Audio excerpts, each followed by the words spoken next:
I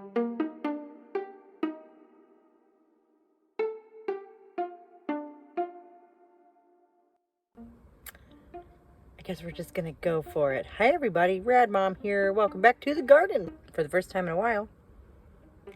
Thank you so much for joining me for the reading of Chapter 6 from my upcoming novel, Bexwold Arcana. If you've missed chapters 1 through 5, you can just go back and listen to them or watch them. They are on the channel. We had a really, really great live stream on Saturday, so thanks to everybody who came to that. That was really cool and fun. And just very lively discussion about the political and social ramifications of genetics, which is not where that was supposed to go at all. It's always an exciting time. Please like the video if you enjoy my content. We're going to be doing at least one response video next week. For now, we're going to be dragging feminism back into the real world through fiction, which I understand is a little bit of a roundabout method, but I really think that it can be a powerful method for injecting ideas into the cultural conversation. So, yeah, that's what we're trying to do here. And tonight we have Chapter 6, so let's dive in. Spring blossoms had wilted into summer green before Charlie came home again.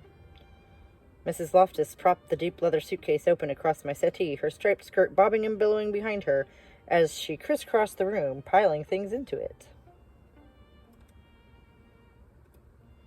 What about these sweaters? She cracked open a drawer. Perhaps not. It's quite temperate there. She tossed me a quick smile. Closing the drawer, she paused. Well, maybe just one. She pulled it open again, to keep the wind off those skinny shoulders. The locomotive appeared less monstrous. I was tall enough to step across the deep, foggy gap on my own. Lulu had claimed a window seat. Feet tucked under her, she leaned forward on her knees to clasp the sill, face nearly touching the glass. Shoes down, Ida Louise! She flung herself backward, straightening out with a jerk before looking up. Oh, Coco, she rolled her eyes. Don't be such a pain. Her skein of yarn gently knocked my grin askew, tumbling against the door and onto the carpet. She pulled her legs up again, leaning back toward the window. Tell me about when she took you to London. Was the train as big as this? Bigger. I snatched up her fuzzy pink bundle and fell onto the cushioned bench just out of the way of the swinging compartment door. I swear I won't be a bother. Georgie's voice was tense but measured. Just put in a good word and you'll hardly know I'm there. Charlie folded his wiry frame into the corner with a heavy sigh. You just don't understand. Georgie landed heavily beside him. I just need one. Charlie snapped his head around to face him. It is social suicide to be associated with underclassmen. Georgie scoffed. They'll know we're brothers, old man. All the more reason. Georgie sat back, deflated. What am I doing in the kiddie car, anyhow? Charlie asked the window. Father said we would ride in the smoking car. I strangled back a giggle. Something funny, feral girl? Charlie turned his heavy gaze on me. I shrugged. She would never allow that. Mother wants to be involved in everything. He tented his long fingers. You are taking after her, I suppose. I looked away, crossing the floppy sleeves of my cardigan over my lap. The cry of a whistle outside drew him back to the window. This is my last summer in the middle of nowhere, he declared to the glass. I'll spend Christmas in London. That will show her.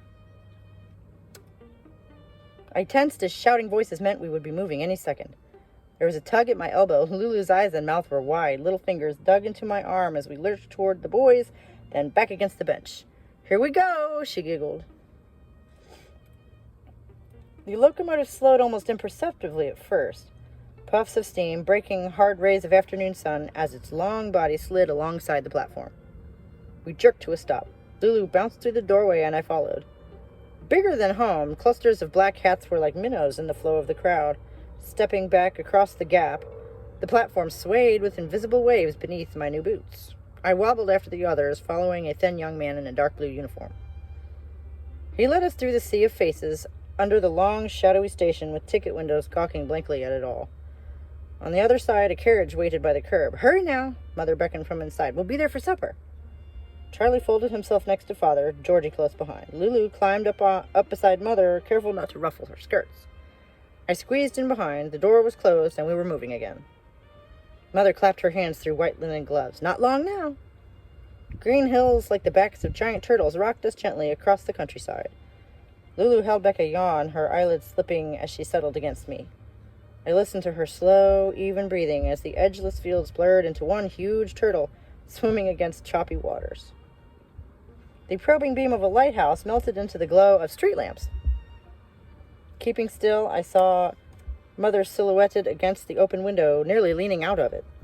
Storefronts glowed meekly, overpowered by many lamps. I wedged the back of my hand against my eyes. The carriage slowed, rounding a turn. "We're here!" She showed Father a grin. "Wonderful to see the old place again." He smiled back. We left the brightly lit street behind us. I sat up as far as I could without Lulu's cheek slipping from my arm. We were rolling through a portcullis high in a lone stone archway.